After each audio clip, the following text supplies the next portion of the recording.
4. There we go. All right, everyone. Welcome to our first Wagner Center event of the year.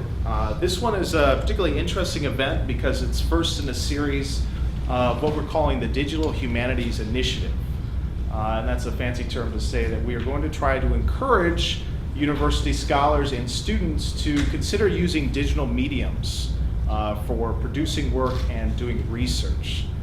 So this includes using podcasts, using digital videos like something you can see on YouTube, and then also it's going to involve the creation of a digital production space over in GTM. We've just got the funds for that, and so we're going to build a podcast studio as well as a video production studio. And hopefully all of that equipment will be there, knock on wood, will be available by the beginning of the winter quarter. So as part of that initiative, which is funded by the College of Liberal Arts, by the History Department, and by the Louisiana Board of Regents, we are having a line of guest speakers come in through the Wagner Center to come and kind of play up digital technologies and the use of digital mediums to share knowledge. And so with that, we've got our first speaker, Robert Rath, who is somebody who's really a remarkable writer who's been writing on the relationship between video games and reality over the past decade. And recently he's taken up a job with Extra History, which is a YouTube series that combines historical research, historical topics, with animated videos. And it's something that's a little hard to explain, so you just kind of have to see it. So Rob is going to show us a bit of his work and kind of discuss his career, which started out at the University of Hawaii as a BA in history, and then going on to writing about historical topics online, and then also writing for a YouTube series, which gets millions and millions of views per episode. I'm really jealous. I've got my own YouTube series that gets maybe 20,000 views per episode, and his series gets millions of views. So with that, I've got Rob Rath, and the topic is Chinese pirates pay my bills. So take it away, Rob. Hey, can everyone hear me? Hi. Jumped in with that a little bit. Can everyone hear me? Yes. Okay. I'm a writer. I'm kind of naturally a quiet person, so if I start to slide down, just let me know. So I'm Rob Rath. For a long time, I was a video game journalist who specifically wrote on the overlap between games and reality. And now I'm on a YouTube series. Really, we're going to start off by watching an Extra History episode. Who here has watched Extra History? Okay. Who here follows it on a semi-regular basis? Okay. So some people may know who I am. That's helpful for me. Thank you. So. First of all, let's just go on to the Danelaw. Yep, we're having a problem. Sorry.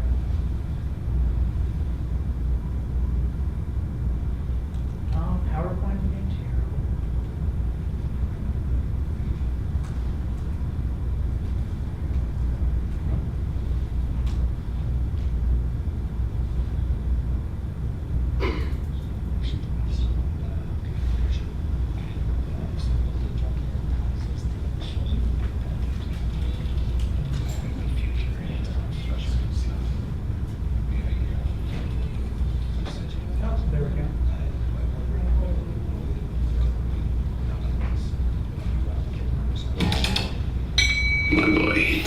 The year is 865. Dragon ships push up on the shores of East Anglia. For 72 years since the Viking raid on Lindisfarne, Northmen have ravaged the coasts of Britain. But this is no raid. It's the Great Heathen Army. They come seeking farmland, driven from Scandinavia by crop failures and political instability. They are not here for treasure. They are here to found a nation.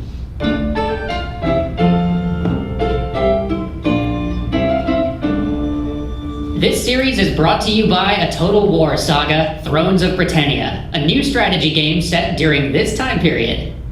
10 bloody years pass. The Great Army has toppled thrones and slain kings. Of the 4 Anglo-Saxon kingdoms that existed on their arrival, 2 have been overthrown, and a third is melting away like winter ice. Only Wessex still stands. King Halfdan, the great army's leader, has decided to settle and dig in around the Danish-held city of York.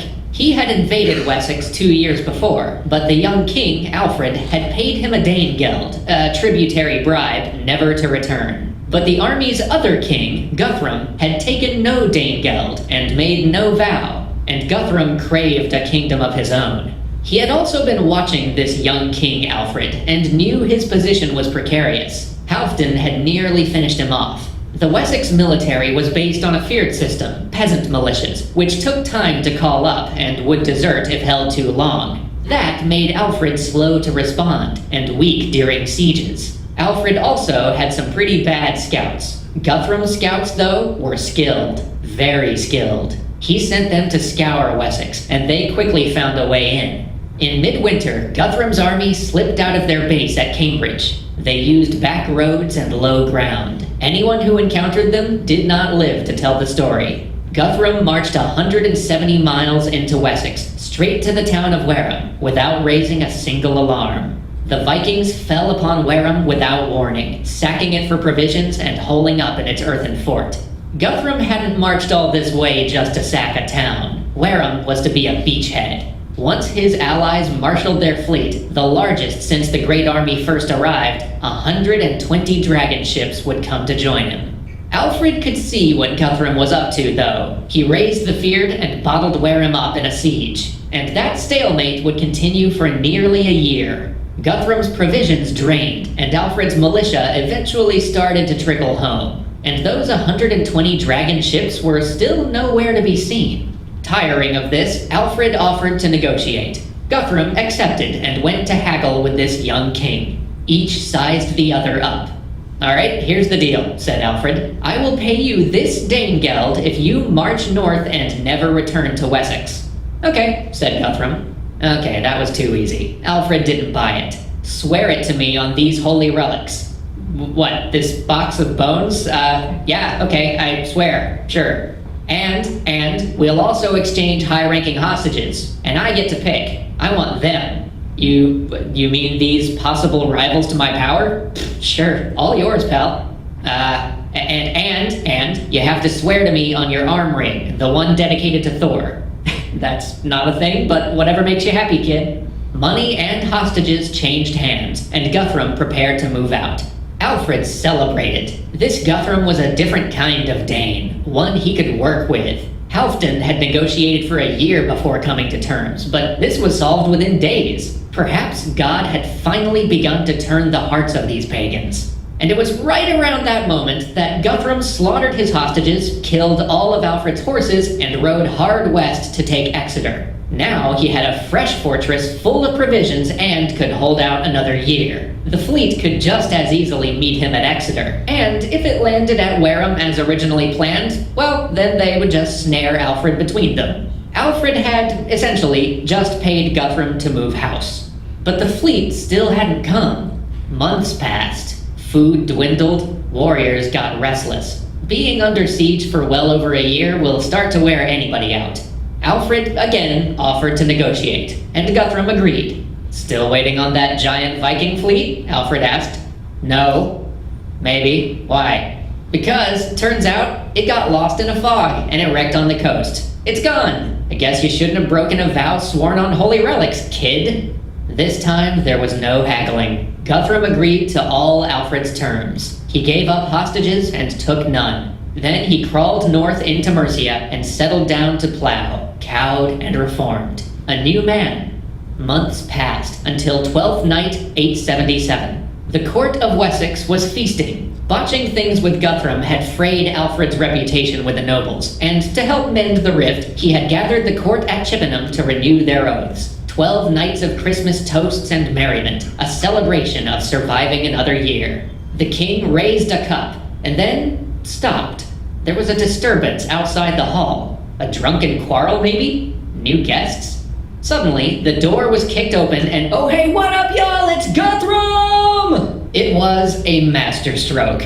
Guthrum's greatest surprise attack. Oh, he had to bribe a few Wessex noblemen to pull it off, but he had lots of money from that nice fat Danegeld Alfred paid. And he had timed the strike to fall on Twelfth Night, when the Wessex guards would be celebrating and drunk on wassail. Where Alfred clearly knew nothing of the Danes, Guthrum had studied his enemy's culture and used it to his advantage. Where was Alfred anyway? This strike would only be complete when he was captive or dead. But as Guthrum's men turned Chippenham inside out, the young king was nowhere to be found. He'd probably escaped to the Somerset marshes with a handful of men. No matter, he was dethroned, out of power, ruling from a mire. Alfred could be king of the muck for all Guthrum cared, because every week Alfred hid, more Wessex noblemen recognized Guthrum's claim, and Danish reinforcements were coming. But there was some difficulty. Small parties of Danes did occasionally turn up slaughtered on the road. Anglo-Saxon gangs, possibly remains of the broken army, ransacked camps at night, stealing supplies and weapons. They attacked and then disappeared. Viking tactics. And then the marauders hit the Wessex nobles who had taken Guthrum's gold, one by one. Stories circulated that Alfred lived, that he was still a ring giver, that he walked abroad, punishing traitors. Guthrum was tied down, repressing small uprisings and responding to these marauders, unable to secure all of Wessex. He needed more men. But when his reinforcements landed at Devon, they met a small force, an elderly lord and his untrained peasants, holding a fort. As the Vikings prepared a siege, not even equipped for battle, the peasants sallied out in a desperate, furious assault. 800 Danes lay slain, a whole army gone.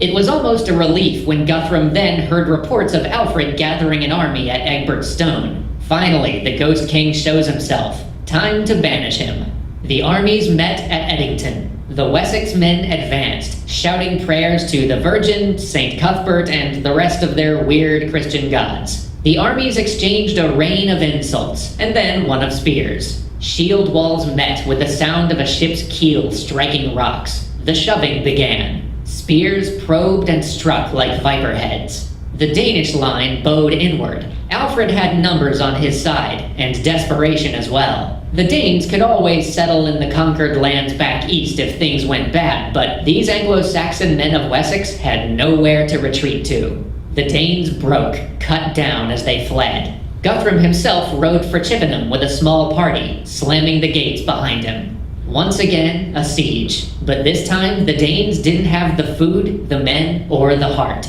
12 days later, Guthrum offered to talk.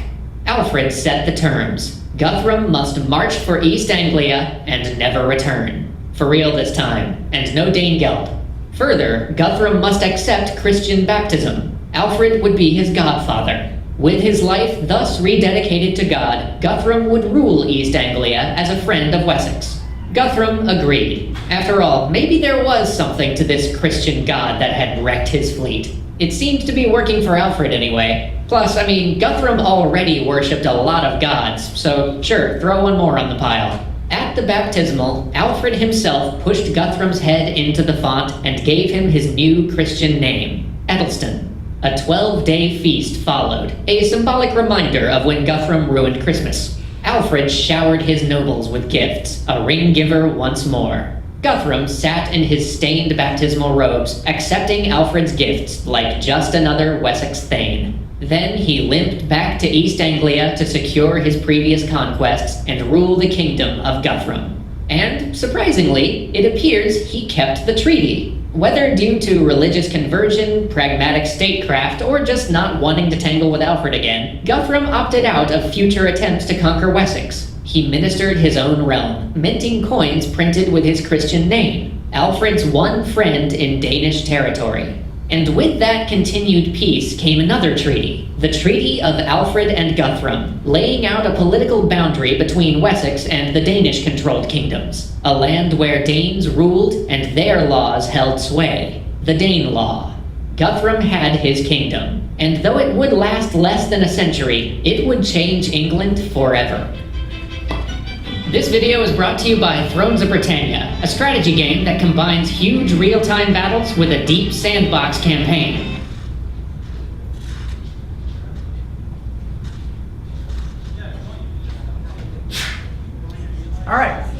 So that's kind of what we do. That was a sponsored episode. We also do Patreon-supported regular series episodes that are about 4 to 6 episodes long. We just finished up one on the 1918 flu pandemic. We're now in the middle of the Kingdom of Majapahit, which was a medieval Indonesian kingdom that was sort of the first to unify the Indonesian archipelago under one government, though exactly how much it was one government is up for debate. We kind of get into that. And I'm writing our next one, which is Viking expansion. So I'm going and doing this kind of same thing, except with Rollo, who created the Duchy of Normandy. And interestingly, there's also a baptismal scene in that goes a little astray, because the Vikings start scamming the system. They realize they get that white baptismal robe when they get baptized, so they keep coming around and getting baptized over and over and over again so they can collect more clothes. So I started out telling stories very young.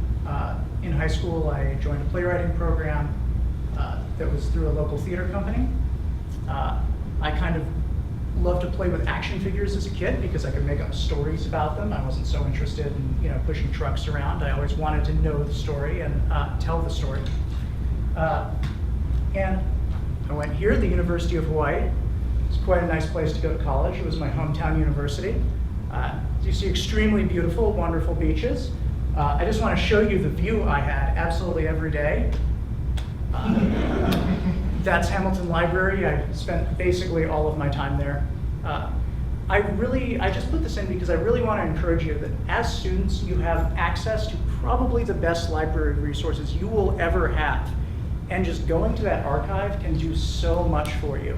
As a writer and as a researcher, it was really amazing to me that I could just walk into a building and look up something I was interested in. And when I went to pick that book off the shelf, there would just be a giant array of other books that about the same topic that I was also interested in. I could just cherry pick and carry a big stack over to a desk and just go through them. There were times when I was, at the time I thought I was blessed with insomnia because I could get so much work done. Now I'm in my 30s and I'm cursed with insomnia. That I would just fill the entire top of that shelf with books and go through them one after the other. But I had a little bit of an issue there, which is I wanted to be a writer. So I became an English major. And that turned out not to be a great idea. I got probably the only good advice I've ever gotten about writing there. And it's don't study writing, study what you want to write about. Really how you learn writing is by writing. And you can learn a lot as an English major, a whole lot. But a lot of it is through analyzing text. And that was something I was good at, but I really only, I wrote the same paper over and over, which was to talk about the historical and religious context behind each work of literature that I analyzed. And finally I just went, well, I think I really need to major in history and religion. So yeah, I did. I just realized I was in the wrong major. I switched. I spent a little bit of time in Asian history, which I liked a lot, but what I found out was I really liked Asian culture and Asian religion much more than Asian history. If you study the history of China for any length of time, it starts to get very depressing. There's a lot of mass death in that history. I live in Hong Kong now, so I see it up close. People visit and I take them down the street and I'm like, here's where all the Canadian soldiers during the Battle of Hong Kong were lined up and shot down on my street. And here's the building that people would be disappeared into. Here's where this revolutionary leader was assassinated. So I switched to European history. I did a lot of stuff involving 18th century London crime and punishment, which was just as depressing, but for some reason it didn't quite weigh on me as much. The other things I learned were to write things people want to read, and if they didn't want to read what you were writing about, then find a way to make them want to read it. For example, Anglo-Saxon history, I think it's very interesting, but it has a lot of tough names. It has a lot of fuzzy details, and it's sort of an alien culture to what we have now. And so I approached it from the perspective of humor. Like, this is interesting. I like the fact that we're having this culture clash between one side that's thinking, all right, well, if someone makes a promise, they've made a promise. If they swear a vow on a holy object, they're going to fulfill that. And another side that is entirely mercenary and just doesn't care. All right, and last thing is outlines are bullet-pointed angels from heaven. I really would not have ever become a professional writer if I didn't learn how to write an outline. And when I say learn how to write an outline, it's really learn that I had to write an outline every time. Even when I was really excited about what I wanted to write and just wanted to blaze through beginning to end, I need an outline because it ultimately saves me time. One of the things about being a professional writer is you just live and die by deadlines. And if something gives me a 20% shortcut in the amount of work I have to do, that's something that's completely just necessary every time. So I graduated in December 2007. Not a great time to graduate if you're a double major in European history and world religion. The economy tanked. I was not going to be getting a job in Hawaii anytime soon. So I took the only thing that was available to me at the time. I moved to Austin, Texas, and got a job at a law firm. And I went, I'll be here for 1 year, and then I will go to grad school. 6 years later, I was still at the law firm. That was a sort of difficult time creatively. I was not very fulfilled at work. It was paying the bills. I just did not find it very interesting. But I had this skill set that I had gotten as a history major. I'd written a lot. I had some papers that won awards over people at more prestigious universities because I had worked harder in the library and learned how to research. So I had been reading some video game websites and just decided, yeah, I could do this probably. It was an extremely arrogant thing to think, and I did not realize that actually. But I'm kind of glad that I thought that because I might not have tried if I didn't. And what happened is I really badly wanted to go to this film festival for free. And I wrote The Escapist, which was a website I read at the time, and said, hey, I'm going to Fantastic Fest. Would you like me to cover it for you? Here's a writing sample. Here's my resume. And they said, well, no, we have a movie guy. Thank you very much. His name is Movie Bob. Movie is in his name. That's sort of his purview.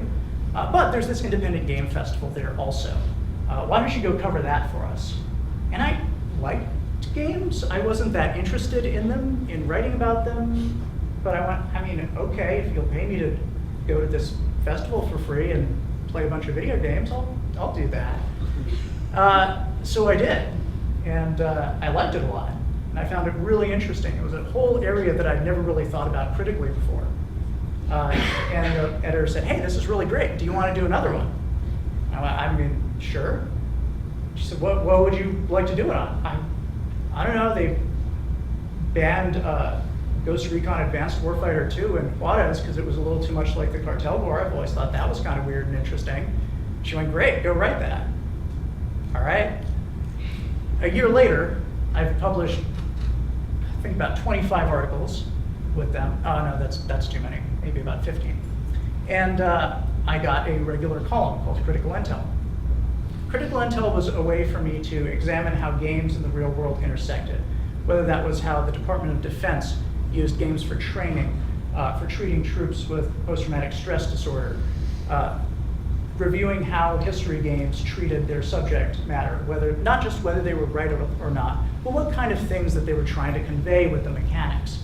I wasn't really reviewing games, I was analyzing them, which is something I was much more comfortable with. I'm not really a reviewer, I'm not really a critic. I don't think I've written a single game review in my life. The best thing about this column is the game didn't have to be good for me to write about it, because I wasn't writing for the game devs. I wasn't saying, hey, you did this wrong, you did this right. I was writing for all of you. I was saying, hey, you're playing BioShock Infinite. Let me give you this primer about all of the historical stuff that's mentioned in it, and you can understand the game a little more. And basically what I was doing is I was using games as an entry point to teach people about history and politics. And then there's some of them were just like a little silly Desperate Housewives of Skyrim. I'm actually replaying Skyrim on Switch right now. I'm really enjoying it. But they have not fixed the problem, which is that you cannot be a good spouse in Skyrim. You sort of like put someone in a house, and then you show up with all these body parts of animals, and you like throw them all into the chest, and then you're like, now cook me a meal and give me my cut of the profits from our shop. And then they do that, and you're like, okay, bye, I'm gonna go kill more dragons, which I just think is fascinating. But yeah, so I did that for a number of years. The column eventually moved. The Escapist kind of collapsed in on itself, as things do in game media. I went to a place called ZAM, which is now under a different name, which I didn't realize until I got these images. And then I went to Waypoint. In the middle of this, as I mentioned, I moved to Asia, so I did a lot more things about analyzing how games work in Asia, how it's a little bit different. I spent a week in Thailand talking to Buddhist monks at a temple, asking whether it was okay to play games, whether it affected your karma if you killed someone in a game. The answer is no, pretty resoundingly. Just like if you're playing someone in a play and you kill another character, that's not going to affect your karma. You know intellectually that they are not alive and you are not harming them. So yeah. But what's great is I learned a bunch of things about popular media and how it portrays history specifically. Game developers increasingly want to push the envelope and do things that haven't been done before. That's the really good side of it. I mean, you had a blockbuster series that was based on the Crusades and Renaissance Italy. You know, a few years before, if someone said, hey, we're having this new game come out and it's in Renaissance Florence, would you want to play that? I'm not sure most people would. But then you put Assassin's Creed, all over it, you're running across rooftops and assassinating guys. And yeah, that becomes very interesting. And now there's a whole generation of people that is their idea of what Renaissance Florence is like, which is both a good and a bad thing. It's good because they've been introduced to the material. It's bad because they might not know the right stuff about the material. But that's where I came in, right? As I could write supplemental things for people to read. The problem is that accuracy often means accurate weapons, right? This game is not great because the slide on this MP40 Schmeiser is in the wrong place. A lot of people will say that. Nobody will say, this game is not so great, historically speaking, because the characters have too modern a worldview for the Middle Ages, right? When we talk about accuracy, we often talk about very specific things, and they're often things that are very cosmetic, rather than things that get deep into the mechanics, deep into the story or the lore. I really eventually came to the conclusion that games trying to be realistic was hurting them when it came to portraying politics and history in other countries. Realism is just not attainable with the technology that we have now. It's much better for games to try and use their mechanics to portray something specific. Like, for example, in Civilization, in the most recent version, geography determines a whole lot about your civilization. In Assassin's Creed 4, Black Flag, there's all these mechanics that essentially make you live like a pirate, right? You go out and you capture other ships, and you loot them of all their stuff, and you come back into port with all this money, and then you spend all of it, and you have no more money, and now you have to go sack more ships. That is a very, very common economic position for a pirate in the 17th century, right? You're cash poor a lot of the time because you're putting stuff back into the ship, you're trying to keep sailing, and because you can't spend your money, you sort of spend it irresponsibly. Has anyone played Spec Ops: The Line? Spec Ops: The Line is a very interesting game. It comes on like it's a Call of Duty style shooter, and it gradually goes to a very dark kind of apocalypse now place where you realize you are the villain and you are not making this conflict any better by shooting people, essentially. It's both a criticism of first-person shooter video games and the war on terror. It's essentially a way of saying, like, yeah, all these things that you do normally in a game where you just push forward to get to the next bit and you just shoot down anything in your way, if you did that in real life, you would probably not be considered wholly sane. games and new media have enormous potential to reach the public and stir interest in history. I got lots of comments about this. You know, every time I would put up an article that was about a big game, a lot of people would want to read it. And that wasn't because I was writing it. Like, my Twitter follower count will tell you that, right? It's because people played an Assassin's Creed game and went, wow, that's really neat. I want to know more about that. And here was this article that would teach them more. And the last thing is big budget projects easily gravitate towards easily saleable game periods. So Assassin's Creed does occasionally kind of branch off, right? But there's a lot of World War II. There's a lot of ancient world, right? Assassin's Creed just did Egypt, and now it's doing ancient Greece, for example. Battlefield did a really, really neat thing when it went back to World War I. I absolutely loved that game. I thought it was fascinating. And that's a really good example of multiplayer mechanics trying to tell you to a certain extent what the experience of World War I combat is like. You do not live very long in a multiplayer server in Battlefield 1. Strangely enough, also, Star Wars Battlefront, that is the perfect game for showing what it's like to be a stormtrooper. You're alive for like 40 seconds, then you die. And you can't shoot anything past like where the end of this theater would be, because the weapons are all really inaccurate. It's fantastic, I love it.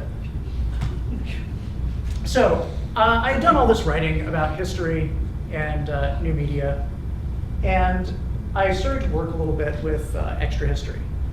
They reached out to me. I had known them from the Escapist days and said, hey, do you want to write one or two of our sponsored episodes? We're a little bit overwhelmed. So I went, yeah, sure. And well, first they said, what if you had to do one episode, what would you do? We're gonna have to fill some time between series. And I said, well, I've been trying to tell you for years that you need to do something on Kamehameha the Great, the first king of Hawaii, and how interesting he was. And it wouldn't be a one episode, it would be a two. And they went, okay, go write it. And I went, oh, okay. I have to do it now. Like, I can't just trust you to do it and give you a bunch of stuff to read. I have to do it myself. Which was neat, because I suddenly realized how difficult it was to just condense someone's life down to 20 minutes, especially when they lived in a culture that's as different as ancient Hawaii. Then, at the same time as I was writing that, he said, hey, we're going to do a 4-part series on the battleship Bismarck. Would you like to do that? I went, okay, it's kind of like going from 0 to 60, but sure. So I wrote a 4-part, essentially historical thriller on the Royal Navy hunting the battleship Bismarck. And I started to experiment a little bit with form at that point. You know, you can just talk about what happened, or you can show, don't tell, which is always something that I like to do. Rather than telling you about something, I would rather involve you in the story. I'd rather put you on the ground. And the way I did that was to only use the perspective of the British. So when Bismarck disappears, you don't know where Bismarck is, right? There's a point where Bismarck disappeared for 30 hours. It had just sunk the most famous ship in the Royal Navy, the HMS Hood. It killed the entire crew except 3 men. They were found floating in the water, covered in oil. The only reason that they hadn't died in the Denmark Strait was they were insulated by this layer of oil all over their bodies. And at that point, Bismarck slips away. Nobody knows where it is. Could have gone north, could have gone south. And when you watch like a History Channel documentary about this, it says, nobody knows where Bismarck is. Cut to commercial. Commercial comes. You come back, and they just found Bismarck, and it's been 30 hours. So the first thing I thought because the first thing I do when I write one of these is I go watch every History Channel special I can about something. I go watch every done YouTube video I can possibly find, because I want to find out what people think they know. And I want to tell them something different. I want to give you the same thing everyone else does. And the something different for Bismarck is what happened during that 30 hours. Like, did they just randomly stumble across it? That's kind of lucky. Well, it turns out there was a massive intelligence effort at Bletchley Park trying to pinpoint where the ship was.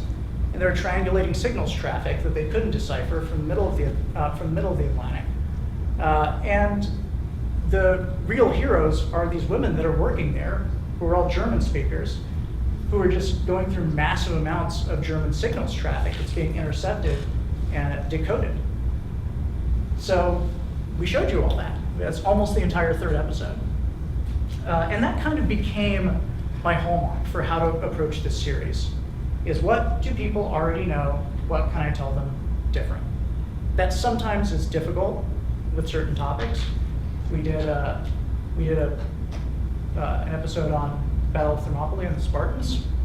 People know a lot about that, or think they know a lot about that. It kind of turned into, well, we're just not going to have the exact battle be a ton of this episode. We're going to talk more about coalition building.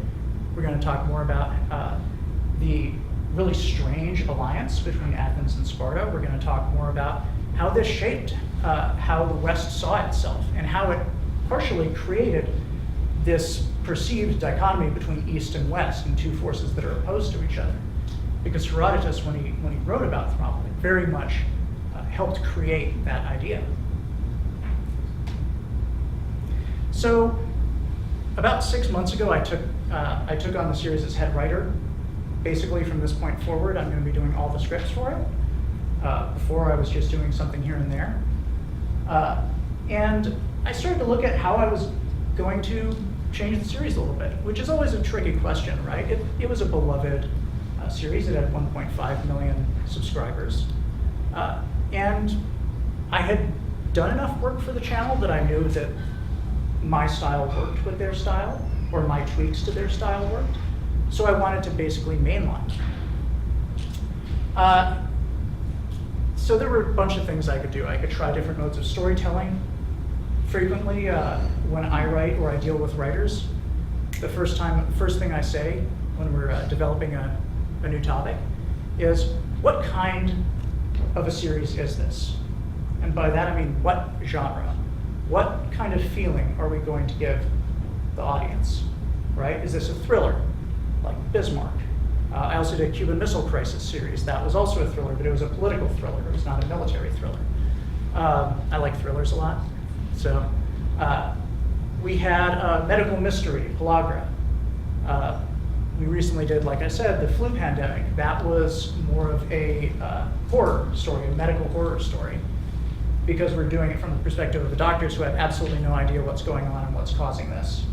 And they think that they've found the pathogen that's killing everyone, but in fact, it's a completely different bacteria. They don't have electron microscopes, they cannot see viruses. But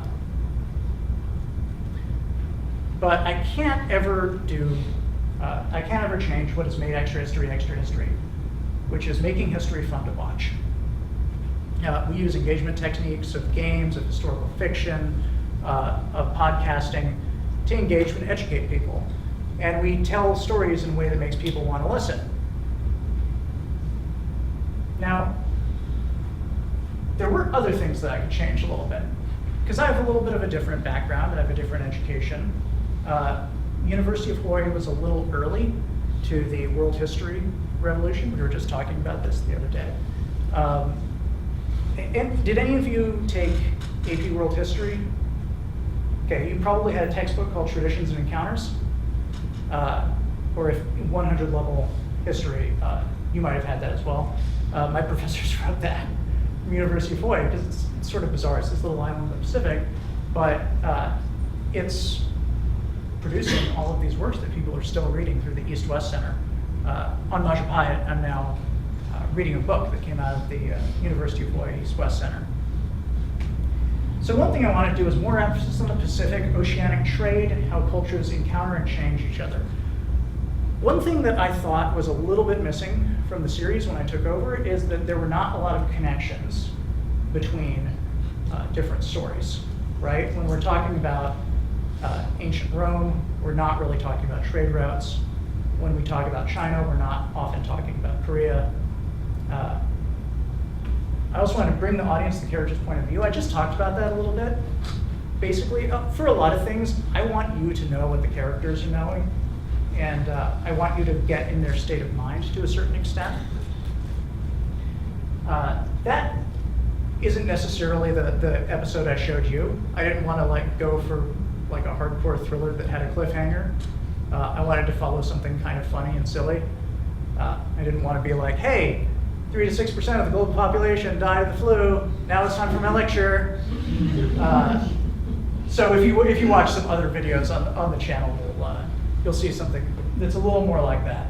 Oh, I just want to point out, we just released this one on Saturday. I could not believe that I actually convinced a sponsor to do the Battle of Saipan. This is our first foray into the Pacific theater of World War II. We had done 4 series on the war at this point, I think, and they had all been Europe. So I was super, super excited. I also was there for the 60th anniversary, so a lot of this episode came from interviews with veterans, American and Japanese, that I saw conducted in oral history symposiums back in 2000. And actually just walking around. There's still battlefield wrecks all over Saipan. In fact, you can't go off most hiking trails because you'll step on a landmine or a shell. So one thing I learned really quickly is how many different ways there are to make a historical error. In addition to writing the episodes, I am the art supervisor. So that basically means that I am the visual expert in what needs to be corrected. After the artists get the script, they will do some mock-ups of different characters, of different vehicles, anything that's appearing in the episode. They'll send it to me. I'll check, yes, no, this is correct, this has to change. They'll send me the final episodes. I'll comb through them and I'll try and figure out where the borders are wrong, where the flags are wrong. We'll talk about that in a little bit. But it's very, very difficult, particularly when you consider we make essentially a short historical film every week. We are a weekly show. And currently we have 3 shows that are going on weekly. You have Extra History, Extra Sci-Fi, and Extra Credits, which looks at the game industry. So yeah, when you're a journalist or a writer, you have a pretty high degree of control what shows up in your work. When you're working on a production team, you don't. I am working with a narrator, I'm working with a sound editor, I'm working with an artist. And out of all of those, I'm the one who's read the books. So it's my job to have to come through and be like, hey, you pronounced this wrong. I'm sorry, we have to do a re-record on this bit. Or, hey, that's not the correct flag for that country. We have to prioritize, essentially. Since we do one every week, not everything can be fixed. There's something that people talk about in the game industry called shippable bugs. Basically, it's wrong, but it's not wrong enough that we have to devote the time and resources to fixing it because we have to get on to the next episode. So for example, in the Saipan episode, there's all these guys with all these Japanese soldiers that have a submachine gun with a pistol grip on it. No pistol grip on that submachine gun. And we knew that. I caught it. I was like, well, we could change that, or we could change something that was much, much larger and more pressing and would actually affect people's understanding of the larger points we were trying to make. Those will always have highest priority, right? We don't want to misinform the audience on the large stuff. The small stuff is not so bad, right? Like if we do a sword slightly incorrectly, that's not going to impact people's understanding of the American Revolution, right? But if we have an error that teaches you something wrong about a founding father, that takes priority. So yeah, and this provided a lot more insight about how errors slip into games. I always felt like I was pretty fair to game design teams. I never felt any animosity toward them when I was critiquing their work. You know, making something takes a lot of people. It's tough, and getting everyone on the same page is hard. But it definitely made me understand why certain things are shipped. To be fair, they have a budget of millions of dollars, and we have a budget of like a few $1,000s per episode. Like we basically are like student short film style funding. And I say there's 27 plus ways to make a historical error because I haven't found them all yet. I'm going as fast as I can. I'm making errors every week. I'm pretty sure I'll have a definitive list in about a year, but we're still finding them. And actually, I'm about to show you the most embarrassing error I have ever made.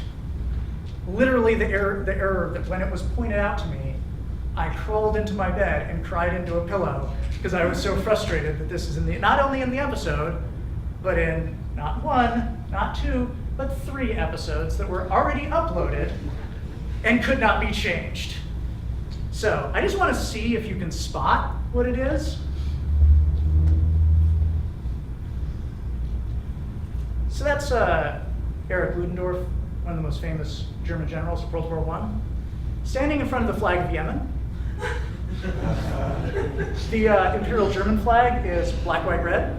The flag of Yemen is red, white, black. This upset me so much because it was in 3 episodes. And what happened with this, and this just shows you, the only reason I'm showing you this is it's a great way to communicate how errors like this can happen, even when you're just checking over everything and being really careful. I went through these episodes 3-4 times each. I didn't catch this. It appears multiple times. And here's why. So when I am starting visual production on an episode, right, I've done all the research, so I go find pictures of everything that appears in that episode. So every flag that appeared in this episode, I went and grabbed a picture of, and I sent like this big library to our artist. They sent me back a sheet that had all the assets they created from that on it, and I went and individually put the art asset on one side, the original photo reference on the other, and checked them out. And I looked at the Imperial German flag, and I looked at that, and I said, yeah, that's the same. That's basic. I think that's right. Because funny thing, the pattern recognition part of my brain is broken. Like literally, I recently learned I probably have a learning disability that affects my pattern recognition. So I literally did not see the difference. And when I was watching these episodes, I was like, there's something about that flag that bothers me. But then I looked at the asset sheet, and I'm like, well, it's right on the asset sheet. And we checked that asset sheet like 3-4 times, so it's fine. It was not fine, and now we have to get rid of this because I can't stand to look at it anymore. So how do you make an error? You make an error by omission. Great example, and this is just me publicly flogging myself up here. But on the Cuban Missile Crisis series, we don't mention the Bay of Pigs invasion. That was because it was in the first episode. The first episode was too long. I cut it out, saying I would put it in the second episode, and I forgot to put it in the second episode. It just happens when you're making one episode after another after another. You lose track of stuff. I'm frequently working on 2 to 3 episodes at one time. At the very least, I'm writing one while visually proofing the last one. And when sponsored episodes come in, I'm usually reading research for the next one of those. You can edit a line and change the meaning accidentally. I caught one the other day where we said the Malaysian Peninsula rather than the Malay Peninsula. I'm fairly sure that was like an autocorrect error or something like that. You caught the error, but it's too late to address, or the error isn't big enough, or you have to deal with a bigger error that took the time for straightening that out. A little pistol grip. Yeah, we just covered that. The info is held for later and never included. You have incorrect or conflicting sources. We had to redo the entire intro of one episode. It was thankfully the narration phase, not the animation phase, because at that point we just had to leave it. I trusted a source, and I wrote that episode, and I did some more reading, and I realized that source was very much in the minority for saying where this event happened. So I had to come back and say like, hey, sorry, we're gonna have to re-record about a minute of audio, which our narrator was not too happy about, but we went ahead and did it, and it's correct in the final. And what's funny is now that I've been through all of that to correct it, I guarantee you 20 people in the YouTube comments are gonna be like, well, actually it happened at this other place. And I'll be like, yeah, I've been through that. Inaccurate or mislabeled art references. Some of these periods, it's very difficult to get art references for. The Viking Age, That's a little easier because you have companies like Osprey. Have any of you seen like Osprey Publishing?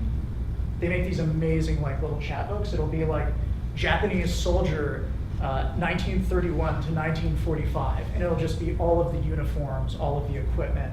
They're so great. And if you're doing a Viking episode, then they'll have like a key at the bottom that'll say this sword is from this Viking burial in this part of England that was unearthed, at a certain point in time. It's a great resource. Really, if you want to write historical fiction, or you're interested in just the visual aspects of a certain time period, I highly recommend going and picking up some Osprey Publishing books.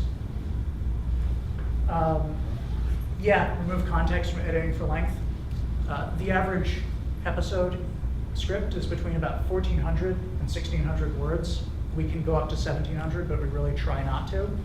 I once heard this great interview with Bob Hoskins about Who Framed Roger Rabbit. This movie was big when I was young. I don't know if this has like continued to interest people. But basically it's, he's working with an animated rabbit. It's a live action actor with an animated rabbit. And he's constantly like grabbing him by the neck and strangling him, kind of like Homer Simpson style. But he had to really make sure that he didn't grab the rabbit with open fingers, because then an animator would have to go in and draw in between his fingers on every animation frame so that the neck appeared, so it wasn't just like a bunch of empty air.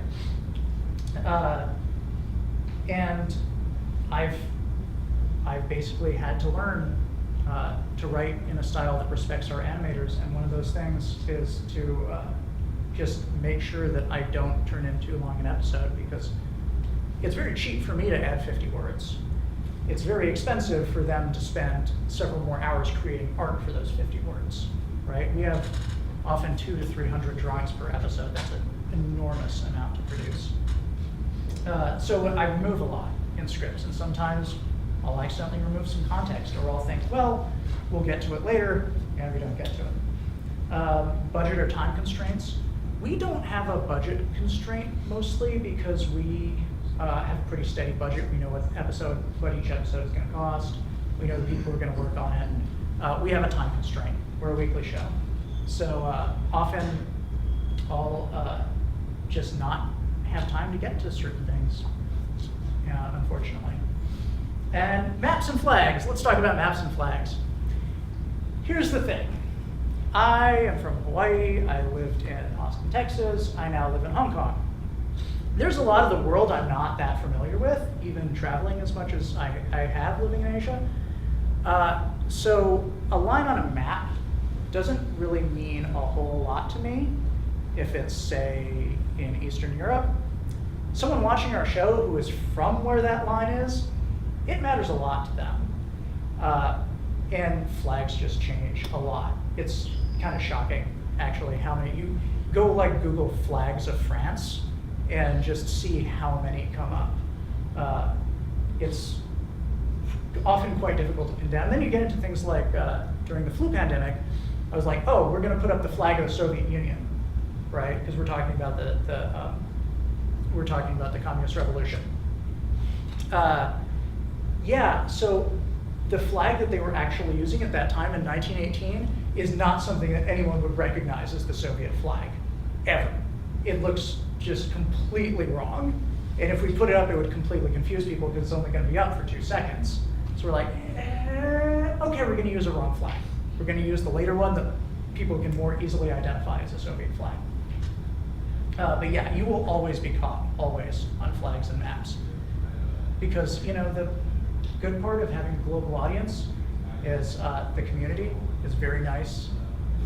It's really nice to have people want to watch our things, but also there are people from those countries who will absolutely notice that the flag that you're using is incorrect, even if it's a flag from the 18th or 19th century.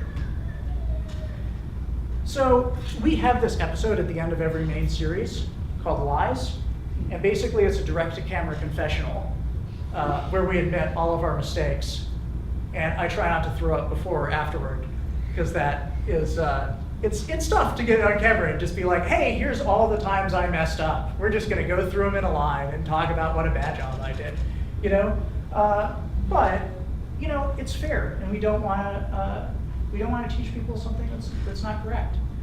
And we want to be accurate. And when we fall down, we want to show people where. You know, if it's a fair mistake, correct it.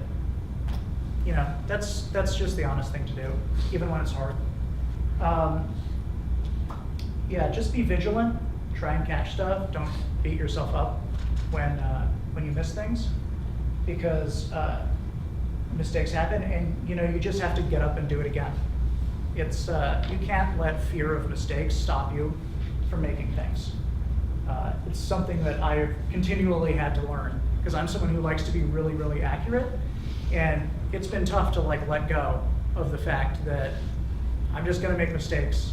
You know, at the rate we make episodes, with the way that we make episodes, working with a team, they just happen. It's basically unavoidable. When I go see a Hollywood movie now, I'm kind of like, yeah, they used the wrong kind of ship. That's okay. Like, they couldn't get the right kind of ship. It's a little less excusable now that we have CGI. But you know, I used to be one of those people where I'm like, Pearl Harbor is a terrible movie, partially because just it's a terrible movie, but also because they use all the wrong ships in the background. They're all modern ships. I'm like, yeah, but 99% of people really don't care. And you know, if you're involved in the story enough and it's giving you historical information, it really shouldn't matter all that much that they couldn't get the right train. It's another thing. People are very into accurate trains. We have occasionally gotten the comment like, you know, this cartoon train wouldn't actually run if you put it on a track. Like, okay, well, I guess we won't. We're gonna like rip it out and put it on tracks and, you know, see how far it got. But you know, learn from your mistakes. Try and not make the same mistake twice.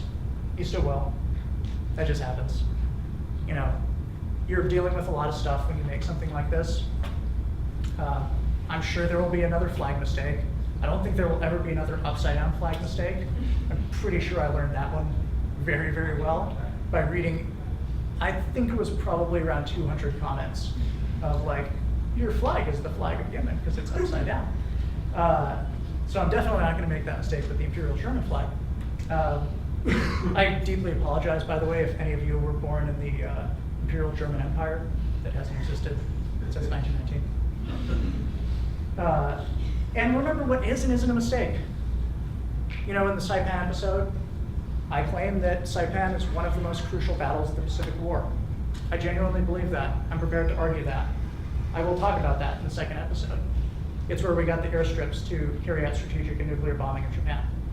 Now, you could say it is not, because strategic bombing did not really make all that much of a difference. And I'll say, yeah, you might be right, because that's an opinion. It's not a fact, right? If someone comes at you with an opposite opinion, yeah, that's great. Like, historical discussion is good. I like talking about differing interpretations of history. That's the kind of conversations we want to spawn. So don't feel bad about it.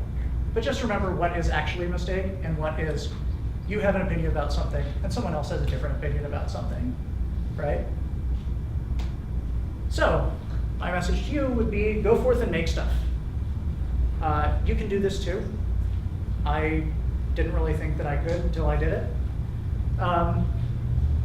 Yeah, and creating your own video. If you're one of those people who really, really likes to get into the weeds in internet comments and be like, hey, this is what's incorrect about your video, and then you post like a 1,500 word comment.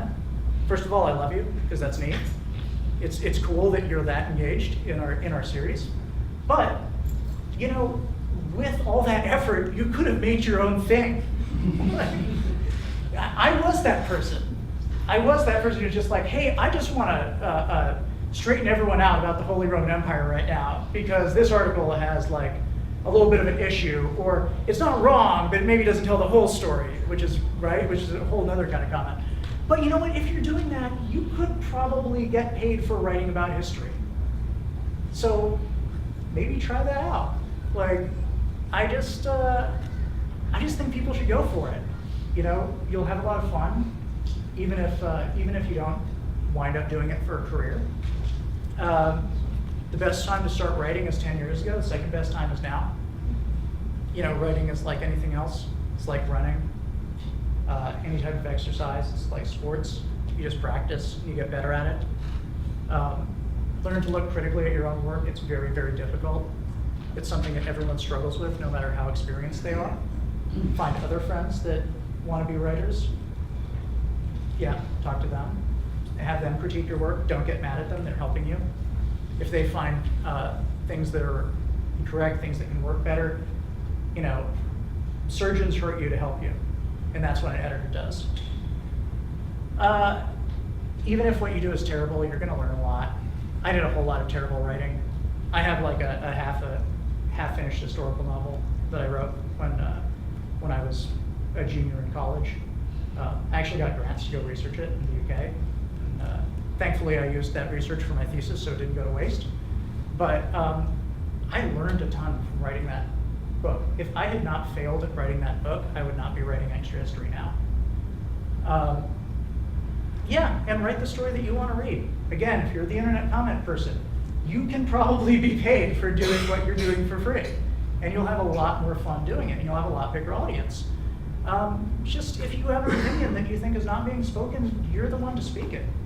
If no one's saying what you think, say it. Yeah. It's the be the change you want to see in the world, write the content you want to see in the world. I have this problem myself too, where I'll look at some terrible listicle and I'll be like, oh my God, I can't believe someone got money for this. Like, who's the editor who commissioned this? And I'm like, Rob, you could have been the one who got money for this. Like, some dumb editor could have given you a commission to write this stupid article, and you could have done it a lot better. And that's really how I got into writing, is seeing stuff that I thought was like, this is okay. I could probably do it better. And I went and did it better. And I did it in a very low-risk environment. I didn't think I was going to make a career out of writing about video games. I just tried. So yeah, we can do Q&A if you want. I think that's basically it.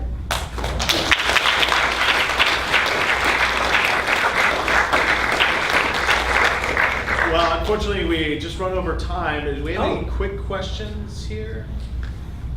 Yes, in the back. So when starting something like an extra history episode, have you ever run into stuff where like you have very little knowledge of it or have kind of no idea at all about the events and the things that occurred? Like, how do you start? Like, where do you come from trying to figure out, okay, what's the story behind it? That's every week for me. Because we're Patreon funded and people vote on what they want to see. So frequently we get patron suggestions and I'll create a list and people vote on. Sorry, my timer was messed up by the putting out of it. So I went over time. But I basically just go and I try and find the best historians who've written on it, and I go read their stuff, and I go read anything that they pulled from, and I block out the time and just do a lot of reading. Podcasts are nice too, because I can also listen to, I can stop reading and then cook a meal and also still be consuming knowledge. Audiobooks, Audible is great for that. So yeah, basically you just make your life about it for a couple weeks. You mentioned getting paid for writing articles better. How do you do that? How do you get paid for just writing articles that you felt could have written better? Yeah, so any website is going to have something called the masthead. So you'll want to find someone who's like the features editor, the managing editor, and you find an email address for them, and you send them what's called a pitch. You just basically send a little paragraph. Hey, I would like to write an article. This is what it's about. Here's the sources I'm going to pull from. Here's the people I might want to interview. Here's who I am and why I'm qualified to write this. And they either say yes or no, or they never get back to you, which is no. Yeah, some websites will have an open submissions period too, where they'll look for new writers. How do you feel about when people dictate? Because I remember I was watching one of your World War II videos, and I saw a really funny comment by one person, because he pointed out that when you guys went to the Soviet Union side of things, and you had Stalin assessing the situation, you guys made it look like he actually cared about his people. No, I mean, I'm cool with people having opinions like that. I think it's that's an interesting point of discussion. Did our animation style misinform people? Like, I think that's a fair comment. And I like comments like that, actually. When I do live episodes, I just read every comment. And then I check out what they said. And if it's right, then it's like, great, you know? And sometimes they might be like an opinion, and I'll bring it up and say, like, you know, someone's, you know, suggested that we may have misinformed people with this. I don't really think so, but, you know, that's a totally valid opinion. What's your favorite episode? Did you think? I like the Danelaw a lot. It just came out very nicely. I like Hunting the Bismarck a whole lot because I didn't do visual production on that episode at all. I just wrote the scripts and I sent them off, and they came back as whole. And I was like, holy crap, I made a movie. Like, what happened? You know? Yeah, I love those. All of them, you know, it's sort of like your kids. You can't really pick a favorite. I really enjoy all of them. But yeah, I like the flu pandemic series a lot. I think that came out really well. And it's on a kind of an unusual topic that it's not. I like the fact that the whole world is fighting, you know, something that they can't see. They're sort of fighting each other, but they're really all engaged in the same struggle, though they don't know it. All right, well, if you have more questions, Rob's going to be here for a while, but otherwise I'd like to let you all go. Thank you for coming, and thanks to Rob.